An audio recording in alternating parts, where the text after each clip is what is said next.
आज के संयोजक होने के नाते प्रोफेसर सुरेंद्र मोहन यादव, आज सुनने के बाद मैं मोहम्मद इम्तियाज को मैं श्रद्धांजलि अर्पित करता हूं। और देश आज देखिए भू सर्वे की बात चल रही है। भू सर्वे में लोग लूट रहे हैं, ब्यूरोक्रेसी हावी हो गई है। अमेरिका ने सीज फायर कर दिया और हम लोग सभी अपने अपने जगह पर तिरंगा का यात्रा कर रहे हैं। अरे साहब, तिरंगा 3 रंगों का बना तिरंगा यह तो बड़ा निराला है, भारत माँ के गौरव का यह झंडा ही रखवाला है। इस और मौका को पाकर के अपनी अवसरवादिता को ये कर देखते हुए कि ताकि जनता हमारे नजर में हो और हम ही राष्ट्र के 11 तारीख से जन स्वराज बहुत बड़ा कार्यक्रम करने जा रही थी। हर प्रखंड पे शुरू होने वाला था। आप लोग का भी कार्यक्रम था और 14 तारीख को सुनने में आया था कि मनीगाछी आ रहे हैं। कार्यक्रम पोस्टपोन हो गया। अब आगे क्या तैयारी है? जन स्वराज के सूत्रधार जो सोच रहे हैं वो बिहार के हक में और देश के हक में, दोनों तरह से अगर देखा जाए तो जन स्वराज पार्टी का जो उद्देश्य है वो सबको लेके चलना है। आप देख रहे हैं कि हम जन स्वराजी 11 तारीख से अपने मुहिम को, अपने आंदोलन को इस वर्तमान सरकार की निकम्मी सरकार के विरुद्ध में हम लोग ये चाह रहे थे कि इन्होंने वादा खिलाफी काम किया, जनता को इन्होंने धोखा दिया है। लेकिन जो राष्ट्र की स्थिति हो गई, इस स्थिति को देखते हुए हम सभी पहले राष्ट्र हित में काम करेंगे, उसके बाद हम अब कोई भी राज्य के लिए कोई भी जो और हमारे जो अभियान था उसमें हम अभी ये लोगों के नज़र को देखते हुए, राष्ट्र के हित को देखते हुए हम लोगों ने अभी तत्काल रूप से स्थगित किया है। वो बंद नहीं हुआ है। सारे राज्य में जन स्वराजी अपना काम कर रहे हैं और जन स्वराजी का उद्देश्य है कि हम बिहार को बदल के रहेंगे। 2025 में निश्चित व्यवस्था परिवर्तन होगा, लेकिन अहम मुद्दा है अभी देश को बचाना। देश के आबरू का सवाल है। देश बचेगा तो हम सभी बचेंगे। हम लोग इस वर्तमान सरकार से पूरी जनता उब गई है। खास करके देखा गया है कि बेरोजगारी, पलायन, आज भ्रष्टाचार, यहाँ गली गली में, कस्बे कस्बे में लोग तराह कर रहे हैं।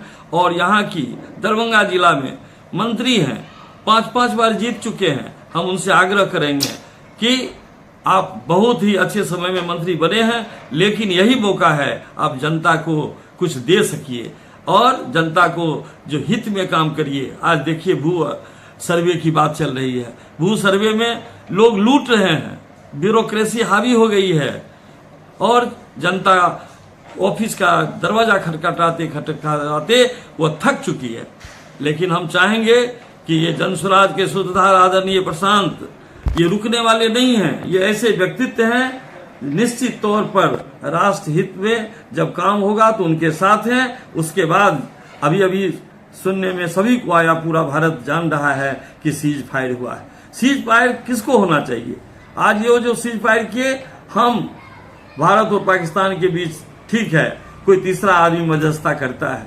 अमेरिका ने सीज फायर कर दिया और हम लोग सभी अपने अपने जगह पर ठीक है, सुरक्षित हैं, लेकिन देश बचेगा तो सभी बचेंगे। लेकिन इस बात को जरा भाजपाई जितने हैं वो पीठ थपथपा रहे हैं, वो तिरंगा यात्रा निकाल रहे हैं। अरे साहब, आपकी उसमें क्या है? पूरा देश सर्वदलीय बैठक हुई है, सारे पार्टी के लोग देश के लिए तत्पर हैं, देश के लिए कुर्बानी देना चाहते हैं। और उसमें जन स्वराज तो सबसे आगे है, देश हित की बात करता है। और उसमें सारे लोगों को ये कहा गया है कि हम सारे अपने काम छोड़ करके देश हित में काम करेंगे। ये जन स्वराज का पहला उद्देश्य है। लेकिन लोग तो मौका परस्त हैं, लोग अपने आप को क्रेडिट लेना चाहते हैं और लोग चाहते हैं कि हाँ, हमारे कर्तव्य से ही ये देश बच रहा है और हम तिरंगा का यात्रा कर रहे हैं। अरे साहब, तिरंगा 3 रंगों का बना तिरंगा यह तो बड़ा निराला है, भारत माँ के गौरव का यह झंडा ही रखवाला है। ये सारे लोग जानते हैं। कौन नहीं भारतवासी है जो देश के लिए नहीं करना चाहता है?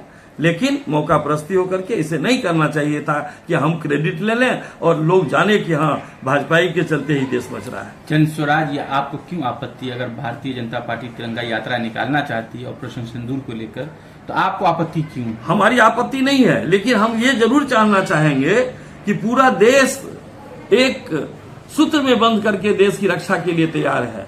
लेकिन उसमें से सिर्फ ये कहना कि नहीं हम ही देश के लिए हैं और मौका को पाकर के अपनी अवसरवादिता को ये कर देखते हुए कि ताकि जनता हमारे नजर में हो और हम ही राष्ट्र के लिए इतना कर रहे हैं, ये दिखाने की कोशिश नहीं की जानी चाहिए।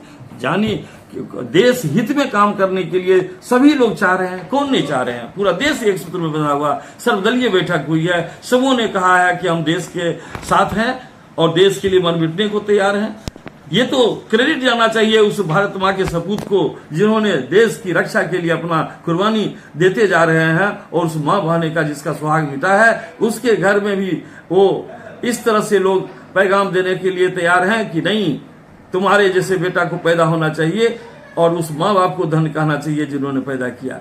लेकिन लोग पार्टी अवसर पर अपना ये चाह रहे हैं। आता है शहीद होकर, भारत पाकिस्तान के इन दिनों हमलों में वो शहीद हो जाते हैं। उसके बाद जब वो बिहार एयरपोर्ट पहुंचते हैं तो एक सवाल खड़ा होता है कि न कोई एसपी, डीएम या फिर राजनीतिक खेमे से डिप्टी सीएम हो या सीएम हो पहुंचते हैं, इसको आप कैसे देखते हैं? मैं तो ये कहना चाहूंगा कि आखिर हो क्या गया है इन राजनेताओं को, जिस देश के रक्षा के लिए, जिस राष्ट्र की मर्यादा के लिए हमारे सपूत, भारत माँ के सपूत वो शहीद हो गए और उनके लिए उनको वक्त नहीं था, मुख्यमंत्री को नहीं था, उप मुख्यमंत्री को नहीं था, डीएम साहब कहाँ थे? उन्होंने कम से कम हवाई अड्डा पहुंच करके कम से कम सलामी तो देते, कम से कम उस शहीद को तो यह कहते कि भारत माँ का सपूत आज जंबाज हमारे बीच, आज उनका सब आया है, हम लोग उन्हें सलाम करते हैं। भारत माँ के गोद में ऐसे बेटा पैदा लिया जो भारत माँ के लिए शहीद हुआ और उनके लिए उनको वक्त नहीं था। मैं तो ये कहना चाहूंगा कि ये दुर्भाग्य है और देश का दुर्भाग्य है कि ऐसे ऐसे लोग यहाँ राजनेता बनते हैं और पद पर रहते हैं। उनको जाना चाहिए था, और उस पद पर अगर कोई मेरे जैसा व्यक्ति होता तो निश्चित तौर पर सभी काम छोड़ करके सबसे प्राथमिकता दी जाती कि हमारे देश के सपूत शहीद होकर के उनका सब आया है एयरपोर्ट पर, हम पहले उनको जाकर के उनके सबको सलामी दें, उनको हम संवाद का करके कहें कि ऐसा बेटा सबको पैदा करे। मोहम्मद इम्तियाज को आप आज के संयोजक होने के नाते प्रोफेसर सुरेंद्र मोहन यादव, आज सुनने के बाद मैं मोहम्मद इम्तियाज को मैं श्रद्धांजलि अर्पित करता हूं और देश को यह कहना चाहता हूं कि मोहम्मद इम्तियाज जैसे लोग हर माँ ऐसे बेटा पैदा करे जो देश की रक्षा कर सके।